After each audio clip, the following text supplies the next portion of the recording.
Hello बच्चों, कैसे हैं आप सभी। आई होप कि आप सभी बहुत अच्छे हैं। आज की क्लास में क्लास 10th एक्सरसाइज 3.1 का क्वेश्चन नंबर 3 के बारे में डिस्कशन करेंगे। ये बहुत ही आसान क्वेश्चन है और फॉर्मूला बेस्ड क्वेश्चन है। इस क्वेश्चन में क्या बोला गया है कि नीचे जो आपको ये इक्वेशन गिवन है, आप a1/a2, b1/b2 एंड c1/c2 का कंपैरिजन करके आप ये बताओ कि इसका जो सॉल्यूशन होगा कंसिस्टेंट होगा या इनकंसिस्टेंट होगा। आप इसको ध्यान से देखना। सबसे पहले अपन फर्स्ट क्वेश्चन लेते हैं। देखो इसका फर्स्ट क्वेश्चन क्या है, 3x + 2y = 5। अब एक बात ध्यान रख लेना कि जब आपको a1/a2, b1/b2 और c1/c2 का कंपैरिजन करना है तो इस इक्वेशन को आप स्टैंडर्ड फॉर्म में लिखना, यानी कि ये जो कांस्टेंट इक्वल के राइट हैंड साइड में है आप इसको लेफ्ट में लेकर के आओ। तो क्या हो जाएगा, 3x + 2y - 5 = 0। ऐसे ही सेकेंड इक्वेशन देखते हैं क्या है, 2x - 3y = 7। अब आप क्या करो, इसको लेफ्ट में लेकर के आओ। 2x - 3y - 7 = 0। ये आपका हो गया इक्वेशन नंबर सेकेंड। इसमें भी आप क्या करो, a1 पहले लिख लो, a1 3, b1 2, c1 - 5, a2 2, b2 -3, c2 -7। अब आपको क्या करना है, a1/a2 फाइंड करना है। तो a1/a2 आपका क्या हो जाएगा, 3/2। फिर उसके बाद आप b1/b2 फाइंड करो तो ये है 2/-3। तो आप देख रहे हो कि a1/a2 और b1/b2 ये दोनों आपस में इक्वल नहीं है। अगर कभी ऐसा केस होता है कि a1/a2 b1/b2 के इक्वल नहीं होता है, उस केस में आपको अब आगे c1/c2 चेक नहीं करना है। तो क्या हो गया यहाँ पे, a1/a2 does not equal to b1/b2। अब आपको पता है कि जब ये आपस में इक्वल नहीं हो तो इसके नंबर ऑफ सॉल्यूशन कितने होते हैं, 1। ग्राफ होता है इंटरसेक्टिंग लाइन। अब यहाँ पे देखो कि जिसका सॉल्यूशन पॉसिबल हो उसको क्या बोला जाता है, कंसिस्टेंट। तो क्या बोलोगे कि इसका सॉल्यूशन जो होगा वो क्या होगा, कंसिस्टेंट होगा। मान लो इसी क्वेश्चन में ग्राफ के बारे में पूछता है तो ग्राफ क्या होता है, इंटरसेक्टिंग लाइन। अगर नंबर ऑफ सॉल्यूशन पूछता तो इसका हो जाता है यूनिक सॉल्यूशन। मतलब कि एग्जामिनर इसी पे 3 क्वेश्चन आपसे पूछ सकता है।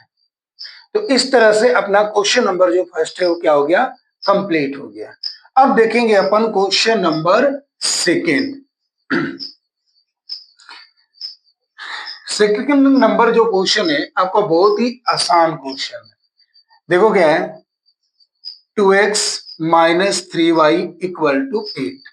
इसमें भी आप क्या करोगे कि इस 8 को लेफ्ट में लेकर के आओगे। तो 2x - 3y - 8 = 0। ये आपका हो गया इक्वेशन फर्स्ट।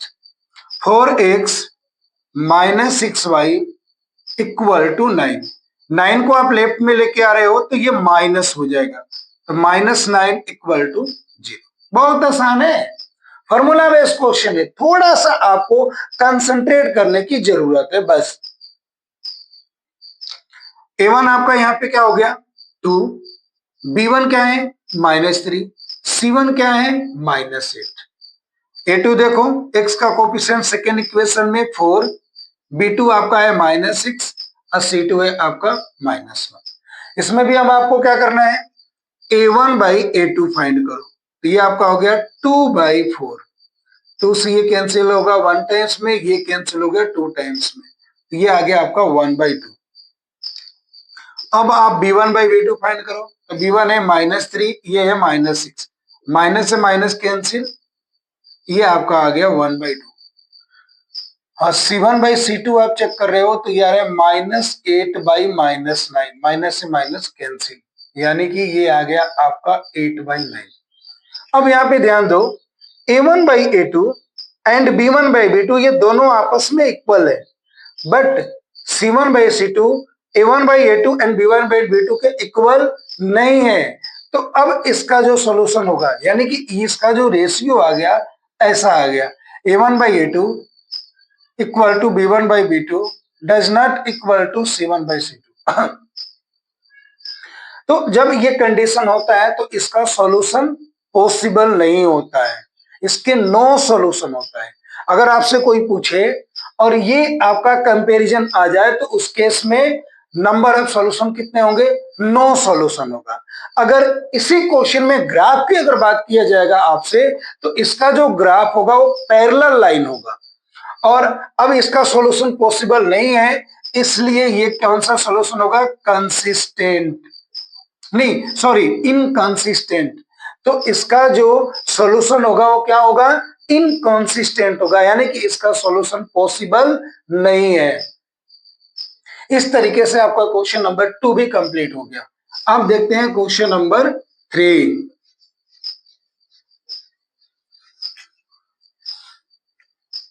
क्वेश्चन नंबर 3 देखो, क्वेश्चन नंबर 3 क्या? 3/2x plus 5/3y equal to 7। अब इस 7 को लेफ्ट में लाओ तो क्या हो जाएगा? 3/2x plus 5/3y minus 7 equal to 0। ये हो गया आपका इक्वेशन नंबर फर्स्ट। सेकेंड क्या है? 9x minus 10y equal to 14। अब 14 इधर आएगा तो क्या हो जाएगा आपका? ये माइनस हो जाएगा। तो ये आपका हो गया इक्वेशन नंबर सेकेंड। इसमें भी देखो, आपका a1 है 3/2, b1 आपका है 5/3 और c1 आपका है -7। सेम उसी तरह से सेकेंड इक्वेशन में a2 9, b2 -10, c2 -14। अब आप क्या करोगे? सबसे पहले आप a1/a2 फाइंड करेंगे। ध्यान देना, a1/a2 इक्वल 3/2/9। अब देखो, इसको कैलकुलेशन करेंगे तो क्या हो जाएगा? 3/2 इंटू 9, इससे ये कैंसिल हो गया, ये आ गया आपका 1/6। अब b1/b2 फाइंड करेंगे। कैलकुलेशन करने तो आपको आता ही है। b1/b2 5/3/-10, तो ये हो जाएगा आपका 5/3 इंटू -10, ये कैंसिल हो गया, ये आ गया आपका -1/6। तो आप यहाँ पे देख सकते हो कि a1/a2 एंड b1/b2 ये दोनों आपस में इक्वल नहीं है, यानी कि ये क्या आ गया? a1/a2 does not equal to b1/b2। तो अब इसका क्या होगा? इसके भी अगर नंबर ऑफ सॉल्यूशन की बात किया जाए तो यूनिक सॉल्यूशन होगा। ग्राफ की अगर क्वेश्चन में पूछा जाए आपसे तो ग्राफ इंटरसेक्टिंग लाइन होगा। और सॉल्यूशन का टाइप्स क्या है? तो इसका सॉल्यूशन का टाइप होगा कंसिस्टेंट। इस तरीके से आपका क्वेश्चन नंबर 3 भी कंप्लीट होगा। आप सभी को समझ में आ रहा है ना? आप इसको लिखते चलो, ठीक है। टाइम नहीं है आपके पास तो इसका स्क्रीनशॉट ले लेना और बाद में आप इसको लिख लिया करो, लेकिन समझते हुए चलो। आपको अगर कहीं पर भी प्रॉब्लम आ रहा है तो आप मेरे से कमेंट करके क्वेश्चन पूछ सकते हो, ठीक है। इसके बाद हम लोग क्वेश्चन नंबर 4 लेंगे, ठीक है। कोई भी काम आपको लाइफ में करना होता है ना, तो वहां पे फोकस बहुत इंपॉर्टेंट रोल प्ले करता है, ठीक है। तो आपका एकदम फोकस होना चाहिए, ठीक है। डिस्ट्रैक्शन से अपने को दूर रहना है, ठीक है। अब देखो, क्वेश्चन नंबर 4 क्या बोल रहा है? 5x minus 3y। बहुत इजी क्वेश्चन है, क्योंकि ये क्वेश्चन सारे के सारे क्वेश्चन फॉर्मूला बेस्ड है। अब इस 11 को लेफ्ट हैंड साइड में लेकर के आएंगे तो 5x minus 3y minus 11 equal to 0, ये आपका हो गया इक्वेशन नंबर फर्स्ट। ऐसे ही -10x plus 6y equal to -22, इसको भी देखो 10x 6 बाई, अब ये -22 लेफ्ट में आएगा तो यहाँ पे माइनस का साइन है तो ये आपका हो जाएगा प्लस। यहां तक आप सभी को समझ में आया? चलो आगे बढ़ते हैं। अब देखो क्या है, a1 x का कोफिशिएंट 5, b1 y का कोफिशिएंट -3, c1 -11, ऐसे ही a2 -10, b2 6, c2 22। अब आप क्या करते हैं, a1 बाई a2 फाइंड करते हैं। ये हो गया आपका 5 बाई -10, इससे ये कैंसिल हो गया 2 टाइम्स में, तो ये आपका आ गया -1/2। अब सेम आप क्या फाइंड करोगे, ऐसे ही b1 बाई b2, b1 अपना है -3/6, 3 1 जा 3, 3 2 जा 6, ये भी आपका आ गया -1/2। अब c1 by c2 upon find करते हैं, तो ये आपका हो गया -11/22, 11 1 जा 1, 11 2 जा 22, ये भी आपका आ गया -1/2। तो आप देखो यहाँ पर a1 by a2, b1 by b2 and c1 by c2, ये तीनों आपस में क्या है, इक्वल है। तो तीनों जब आपस में इक्वल है तो ये ऐसे हो जाएगा a1 by a2 equal b1 by b2 equal c1 by c2 equal to -1/2। तो जब ये तीनों आपस में इक्वल है और अगर आपसे ये पूछा जा रहा है कि इसका नंबर ऑफ सॉल्यूशन क्या होगा, तो इसका नंबर ऑफ सॉल्यूशन होगा मेनी सॉल्यूशन। अगर इसी क्वेश्चन में ग्राफिकल रिप्रेजेंटेशन आपसे पूछता तो इसका ग्राफिकल रिप्रेजेंटेशन होगा इंटरसेक्टिंग लाइन, और सॉल्यूशन की बात किया जाए तो इसका सॉल्यूशन होगा कंसिस्टेंट। तो इस तरीके से आपका क्वेश्चन नंबर 4 भी क्या हो गया, कंप्लीट हो गया। एक बात ध्यान रख लेना, वो जवानी ही क्या जिसकी कोई कहानी ना हो, तो कुछ ऐसी कहानी बनाओ, कुछ ऐसा क्रिएट करो जिससे आपका, आपके परिवार का, आपके समाज का और अपने देश का नाम रोशन करो। अगर हम सबके भले के बारे में सोचेंगे ना, तो अपना भला तो अपने आप होगा। तो सिंपल सी थिंकिंग रखनी है कि अपने को कर्म ऐसा करना है जिससे सबका भला हो, ठीक है। और ये सब पॉसिबल है एक पॉजिटिव थॉट से, एक सही डायरेक्शन में एक्शन लेने से और उस पे कंसिस्टेंट वर्क करने से, ठीक है। अब देखते हैं नेक्स्ट क्वेश्चन 4 नहीं 5 क्वेश्चन क्या है, 4/3। एकदम आपको रिलैक्स होकर के क्वेश्चन को समझना है, बिल्कुल भी परेशान होने की जरूरत नहीं है। मैथमेटिक्स बहुत इजी सब्जेक्ट होता है, बस थोड़ा सा आपको समझना होता है। देखो ये पहला इक्वेशन है, अब लेफ्ट को 8 को लेफ्ट में लाएंगे तो 4/3x plus 2y -8 equal to 0, ये आपका हो गया equation number first. 2x plus 3y equal to 12, 12 left में आएगा तो ये भी आपका हो जाएगा -12 इक्वल टू 0, इक्वेशन नंबर 6। सारे क्वेश्चन एक जैसे ही हैं।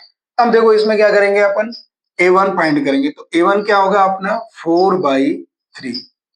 मेरा a1 थोड़ा अलग नजर आता है, a1 आपका हो गया 4/3, b1 2, c1 -8, a2 आपका हो जाएगा 2, b2 आपका हो जाएगा 3, c2 आपका हो जाएगा -12।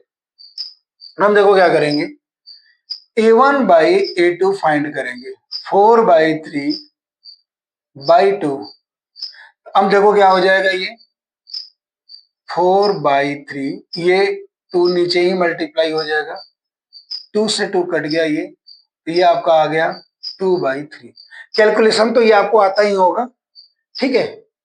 अब देखो b1 बाई b2 अगर अपन फाइंड करेंगे तो ये आपका हो जाएगा 2/3, ये तो डायरेक्ट है और इसमें कैंसिल करने की भी रिक्वायरमेंट नहीं है। अब अगर अपन c1 बाई c2 फाइंड करते हैं तो ये -8/-12, माइनस से माइनस कैंसिल, 4 2 जा 8, 4 3 जा 12, तो ये भी अपना क्या आ गया 2/3। तो इस क्वेश्चन में भी आप देख सकते हो कि a1/a2, b1/b2, c1/c2, ये तीनों रेशियो आपस में इक्वल है। तो अब इसका भी सॉल्यूशन का टाइप क्या हो जाएगा, कंसिस्टेंट हो जाएगा। आप देख लो, आराम से देख लो, इसको लिखो और प्रॉपर तरीके से पढ़ो। मैं सारे के सारे सॉल्यूशन दूंगा आपको, ठीक है ना, चाहे आप सीबीएसई बोर्ड से हो या किसी भी अदर स्टेट बोर्ड से हो। कंप्लीट एनसीईआरटी सॉल्यूशन आपको प्रोवाइड करूंगा विथ एग्जांपल, और उसके साथ साथ आपके बोर्ड से रिलेटेड जो भी एक्स्ट्रा क्वेश्चन होगा उसको भी हम डिस्कशन करेंगे। पहले मैं एनसीईआरटी बुक कंप्लीट करवा रहा हूं, उसके बाद और आपका टेस्ट भी लूंगा। तो आप मेरे से कनेक्टेड रहना, हम लोग मिल करके मैथ में बहुत ही अच्छा स्कोर फोड़ेंगे, ठीक है। मिलेंगे इसके बाद नेक्स्ट वीडियो में, तब तक आप मन लगा करके पढ़ाई करते रहो। धन्यवाद।